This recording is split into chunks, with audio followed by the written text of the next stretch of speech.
Hi, welcome back. We've just recently been talking about functions of multiple variables, and now it's time to do some calculus on them. So as always, let's think about what we did before in terms of our standard functions of one variable, and then we'll bring that over into our functions of multiple variables. All right, so when you're defining a derivative, then you first need the concept of a limit. So remember, when we're talking about a limit, we have some function, and we'd like to understand what's the limit of this function f of x as x approaches a. And so the way we looked at this, the way we worked to understand this concept, is we took points that got closer and closer to a, values of x that got closer and closer to a from the left-hand side, and then we took values of x that closer and closer to a on the right-hand side, and we checked to see if that function value that we got closer and closer to on the left-hand side was equal to the function value that we got as we got closer and closer on the right-hand side.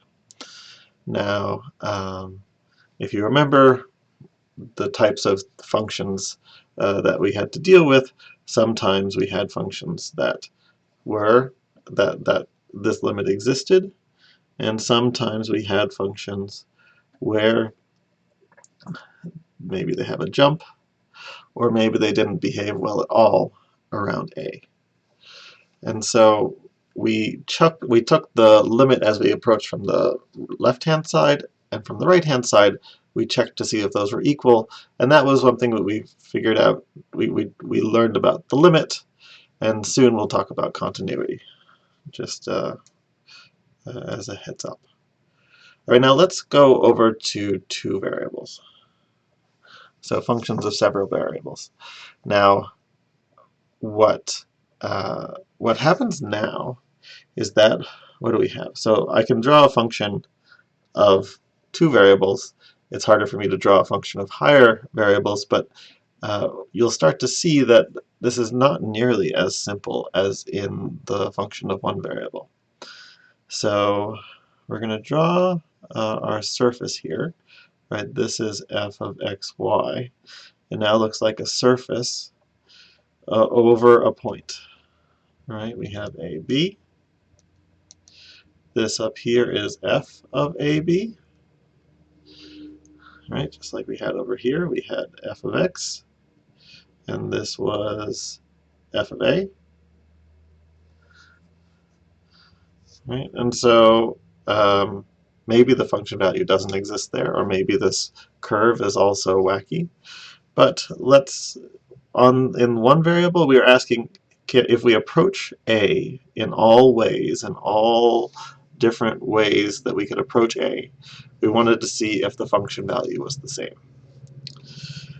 But now we can approach AB, in this direction, from positive x direction, from the negative x direction, from the negative y direction, from the positive y direction. But we could also approach this point AB along a curve. So let me use a different color here.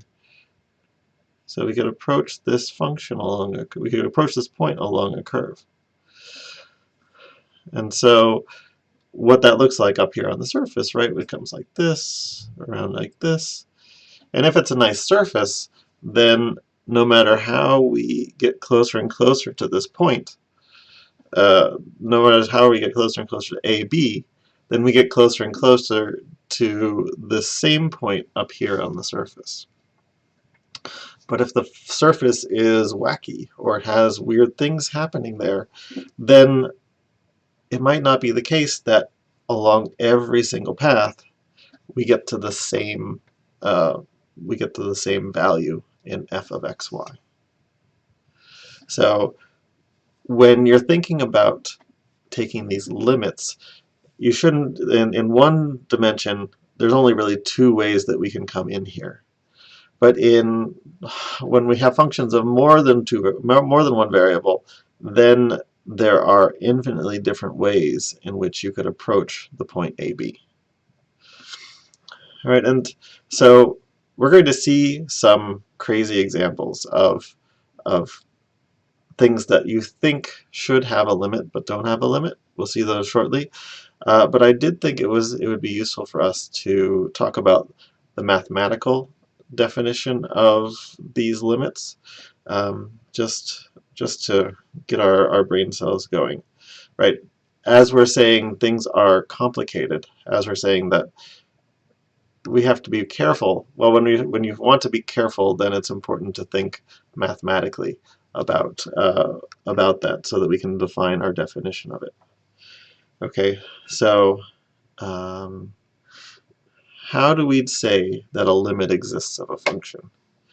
All right, remember, I could also, maybe this has a hole here, and that's okay. The limit would still exist. Right, so I'm going to just put a hole here.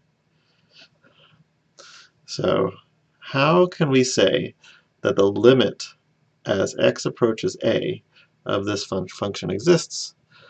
Well, what we want to be able to say is that if we have this value, let's say we're going to say that the limit is equal to L.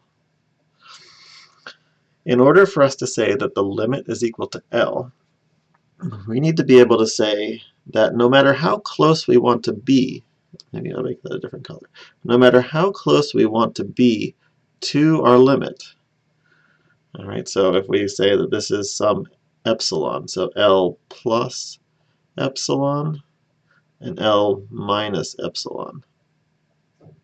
So no matter how close we want to be in this range, then there's some way to choose a region around A where everything in that region, except maybe A, lies between L minus epsilon and L plus epsilon. Right? The basic idea here is if we want to say that the limit exists and is equal to L, then no matter how close you restrict that value L to be, there's a way to restrict the domain of your function around A so everything lies in that range. All right, so that principle, that idea, has a natural analog when we're dealing with functions of several variables. All right, so in this case, let's draw another picture. All right, so what does this picture look like? So maybe we have a nice surface here, and maybe there's actually a hole at this spot. The function is not defined there. Maybe you're dividing by 0 at this point.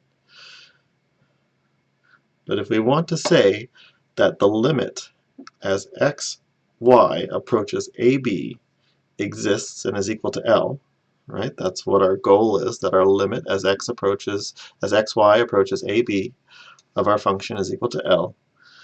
Then what do we need? Well, this is the height L.